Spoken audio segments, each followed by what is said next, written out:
Yes, sir. Yes, sir. Aswand Cruickshank, your one and only Move Swiftly speaker, checking in for a daily Move Swiftly thought, giving you a perspective on teamwork that you will not get anywhere else. Let's dive into this Coach Primetime promotion. Proud of you. Super proud of you, man. I'm proud of not just him, but proud that he actually made the decision and he actually did what was best for himself, did what was best for his family, did what was best for every single black coach out there. I actually remember listening to his speech to I watched it this morning. I watched his speech to the boys when he was leaving, and he said, you know, there were so few black coaches at the FBS level, and that played a part in his decision to take the Colorado job. But then, here's what I want to talk to you about today, all right? Listen, I read a post by a former colleague of mine, Coach Deshaun Anderson. But shout out to you, Coach Anderson. I felt your post. You got to get you on the Move Swiftly podcast at some point, man. I felt your post, and he was talking about. He was venting and rant. He's not normally the type of guy that goes on these Facebook rants. So when he goes on a Facebook rant, you listen and you kind of make sure you pay attention. He was talking about the hate that us black people have.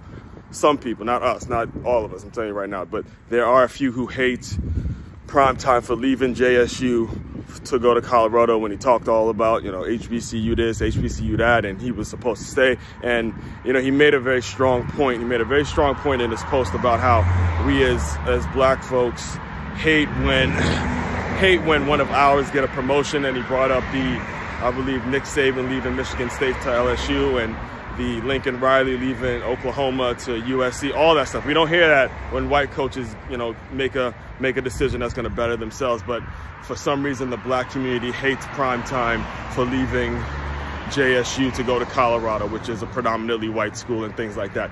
And here's what I want to say about that, because a lot of you black folks probably just don't know. I truly believe it's just a matter of you being completely misinformed in terms of how difficult it is to actually become to have a career as a black football coach. All right, I think it's just a matter of you not understanding what this really means for all of us.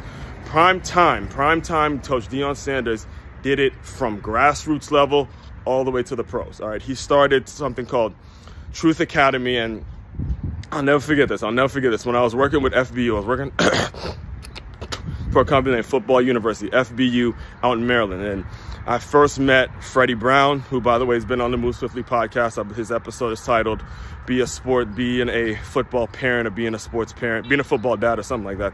I was Freddie Brown, Mike Anderson, who's been on the podcast as well. His episode is titled Grassroots, and Dante Settles was there, and he was on the show as well.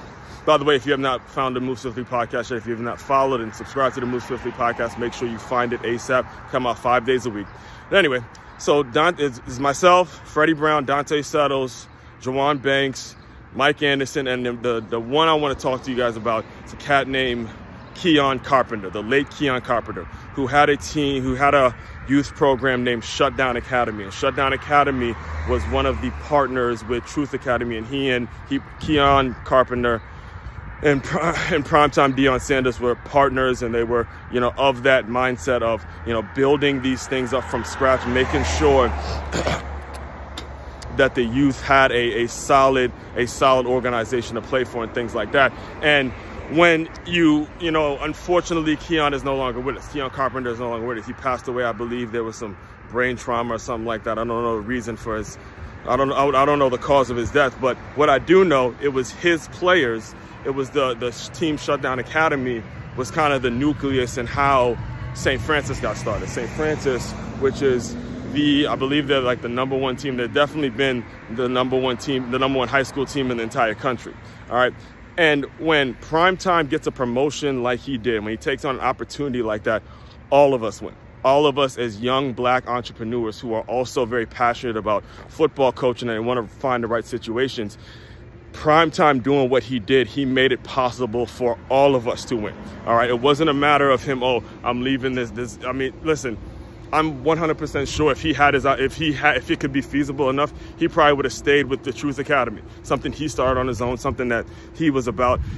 the bottom line is, it's not just about him. It's about how are you affecting everyone. And then when you're black, listen, me talking on this show every single day, I know there are young black kids looking up to me. I know, and I haven't even been in the game for that long compared to some of my colleagues. So if you're mad at primetime Deion Sanders, I understand, because again, I'm one of those who would have loved to see him stay and, you know, build that program and turn him into a contender and things like that.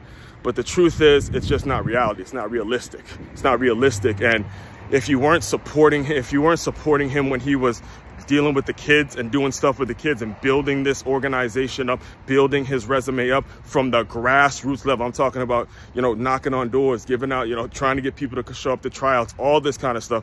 If you weren't there then, don't try to jump on now. Don't try to judge him now for making a move that was best for his family and making a move that was best for all of us black coaches, because it opens up doors for all of us. All right, you could miss me with that bullshit. That's bullshit. If you have a fucking attitude with someone who decided that he's gonna make an easier way and create a path for his people. That's the bullshit that I'm talking about. All right. Like I've mentioned already, the Move Swiftly podcast. If you're listening to this on the Move Swiftly podcast, be sure you hit the follow button if you've not yet already. Comes out 5 days a week. Also, makeyourmove.com. That's makeyourmove.com. Have some big announcements coming very, very soon. Just make sure you stay tuned. Aswand Cruickshank, your one and only Move Swiftly speaker, checking out. You guys continue to move swiftly. We will talk more soon.